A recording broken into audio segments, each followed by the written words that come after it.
so part C. We have this lovely looking fraction here. 1 divided by a squared minus 3a plus 2 plus 1 divided by a squared minus 4. That's the numerator of the big fraction. And then in the denominator of the big fraction, we have a fraction 1 divided by a squared plus 4a plus 4 plus 1 divided by a squared minus 4. So again, it's the method 2 technique where we're going to use the LCD of all the little fractions to clear out all those denominators. So in order to find the LCD of all the little fractions, you're going to have to factor those denominators. Okay, so rewriting it, this first upper left-hand fraction, little fraction, how does a squared minus 3a plus 2 factor? A plus 2, is it plus? Careful. Both minus, right? So I'll say a minus 1, a minus 2. Okay, everybody agrees with that? And then plus 1 over a squared minus 4, how does that factor?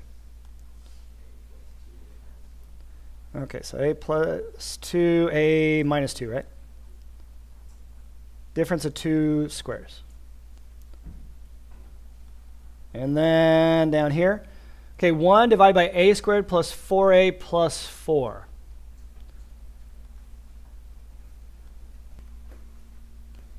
I think a little bit of thought will convince you that it's a plus 2 times itself, which is a plus 2 quantity squared. So a squared plus 4a plus 4 factors to be a plus 2 times a plus 2 if you reverse FOIL, which I'm going to write as a plus 2 quantity squared. And then plus 1 over a squared minus 4 is 1 over a plus 2 times a minus 2. Okay, so I factored each denominator in order to find the LCD of all those little fractions. And so I'm just going to write, remember what the method is. You're going to multiply the big numerator by the LCD of all the little fractions and the big denominator by that LCD. So let's just write down the LCD out here. Okay, it has to have an a minus 1, right? It has to have an a minus 2. So I'm forming the LCD right now. It has to have an a, so I'm just going from left to right. So here, a minus 1, a minus 2. Has to have an a plus 2. Has to have an a minus 2. I'm looking at this one. Already got it. So I'm going down here now. It has to have an a plus 2 squared. I don't have that, do I? I only have one factor of a plus 2. So what do I do? So if you're forming the LCD, and you have an a plus 2 quantity squared and a factor of a plus 2, which one do you take? A plus 2 quantity squared. So all I have to do to adjust it is put an exponent of 2 on this guy. Okay? And then I look at this one. I need an a plus 2. I've got 2 factors of a plus 2. I'm good to go. I need an a minus 2. I've got that. So I'm good to go. Does everybody understand that process? Now I'm multiplying numerator and denominator by that LCD, so I need to write it down again down here. So a minus 1, a minus 2, a plus 2 quantity squared. Isn't that gorgeous? I'm kidding, it's not. Okay, now think about it. You're going to distribute, the way this works, the way this works is you're going to distribute, use a different color, you're going to distribute this whole thing to the big numerator. And it's going to land as a factor in that little fraction, in the numerator of that little fraction, and the numerator of that little fraction. I don't want to write down the unsimplified form of that. It's going to be a mess. So just cancel as you go. So think about it. If a minus 2 times a minus 1 rather, times a minus 2 times a plus 2 quantity squared lands in the numerator here, what's going to be left over when the smoke settles? So a minus 1 is going to cancel with that guy, right? That guy's going to go away. A minus 2 is going to go away. What's going to be left? A plus 2 quantity squared times this 1, which is just a plus 2 quantity squared. That's from the upper left-hand fraction. Stare at that. Make sure you understand that. What canceled? What went away? The two factors in the numerator, in the denominator rather, from the upper left-hand fraction, they went away. That's essentially all I'm doing. And what's left is the a plus 2 quantity squared from the guy I distributed. Does that make sense? Okay, now think about distributing it to this numerator right here.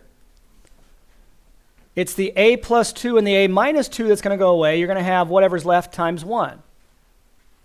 You don't need to show the times 1. And it's distribution over addition, so you got to have a plus sign. So what's going to be left when you cancel out one factor of a plus 2 here and one factor, the only factor of a minus 2? What's going to be left?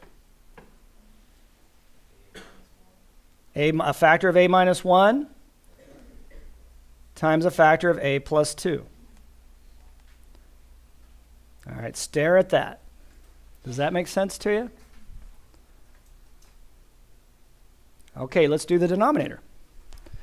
So now you're going to distribute that same LCD to this numerator. What's going to go away?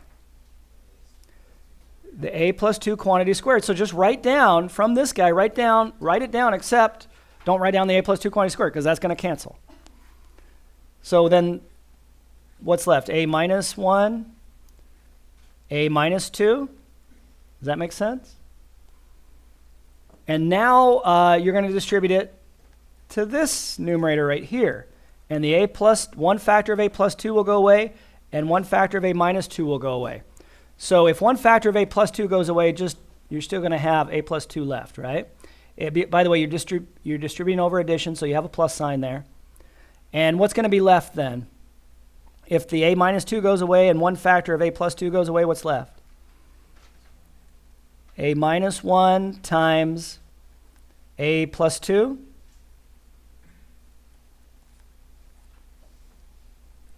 Does everybody believe that? Okay, now, what can't you do?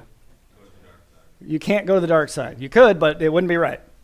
So you cannot, don't write this down because you can't take that guy and slash it with that guy. Why not? It's not a product in the numerator, is it? It's not all a product. Okay, so don't do that. So one option is to multiply everything out, combine like terms in both the numerator and denominator, and then simplify if possible. I don't like that option. If I can avoid it, I will.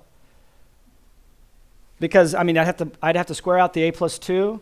I'd have to do the FOIL on a minus 1 times a plus 2, and that's just the numerator.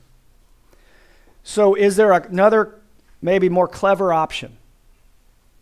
Do you see a common factor in the numerator? Now, when I say common factor, there are two terms in the numerator. One term is defined by this guy, and the other term is on the other side of the plus sign, this guy. Do you see a common factor? A plus 2, kind of like when we were factoring by grouping, right? Let's factor that out. And then what's left inside will be much simpler to deal with. So here's the idea. And this is tricky. I'm going to factor out, this is just in the numerator, I'm going to factor out a plus 2. One factor from this term, one factor from this term. So what's left from this term if I factor out one factor of a plus 2? A plus 2. Notice I didn't put parentheses around the a plus 2. They're not necessary anymore. And then what's left from this term? So with a plus in between, right? Plus a minus 1. Notice I don't really need these parentheses anymore. I mean, you could put them in, but you're going to have to delete them anyway. Okay, does everybody agree with that? So if you want to put them in, you can to make it look more like what we had. Okay. So you could leave these parentheses in and these ones in. And what did we do? We took out the factor of a plus 2 from both of these terms. And you end up with a plus 2 left over from here, one factor of that left over here, and then this factor of a minus 1 here. But those red parentheses aren't necessary, are they? Because we factored out the a plus 2, which made them necessary in the first place. Now, do you see why it's going to be easier than multiplying everything out? Because now let me write down a blue set of parentheses. Inside these blue parentheses, we can just do the addition. They're just like terms. It's really slick. Can you do something similar with the denominator? Is there a common factor? Now recognize in the denominator there's two terms, this guy and this guy. Is there something you can factor out from those two terms? What's the common factor? A minus 1 is exactly right. So we can factor out this A minus 1 and this one. It's reverse distribution. It's like factoring out a GCF, guys. Think of A minus 1 as one quantity there, because that's what it is. And then what's left? A minus 2, you can put in parentheses or not. It's not necessary, plus. So we factored out the A minus 1, so A plus 2. Now, on that one, I left out the red parentheses. Does everybody see that, understand that? That's a little more complicated. If you have trouble seeing it, ask questions. Okay, now I'm going to finish it up by leaving this A plus 2 out in front. So that equals that, which equals that, which equals that, which equals. Okay, leave the A plus 2 out in front of that numerator. And then add like terms. How many A's do we have? Inside that second set of parentheses, 2A, and then 2 minus 1 it's going to be a plus 1. Okay, and then what do we get? Okay, A minus 1 isn't going anywhere, that factor, in this denominator. And then what do we get down here? 2A, because the minus 2 and the plus 2 makes 0. Now, do you see any like factors? No, so you can just stop there. If you can leave it like that. If you prefer to have the monomial in the denominator, if you prefer to have the monomial in front of the binomial, that's fine, doesn't matter. Either way of writing it is correct.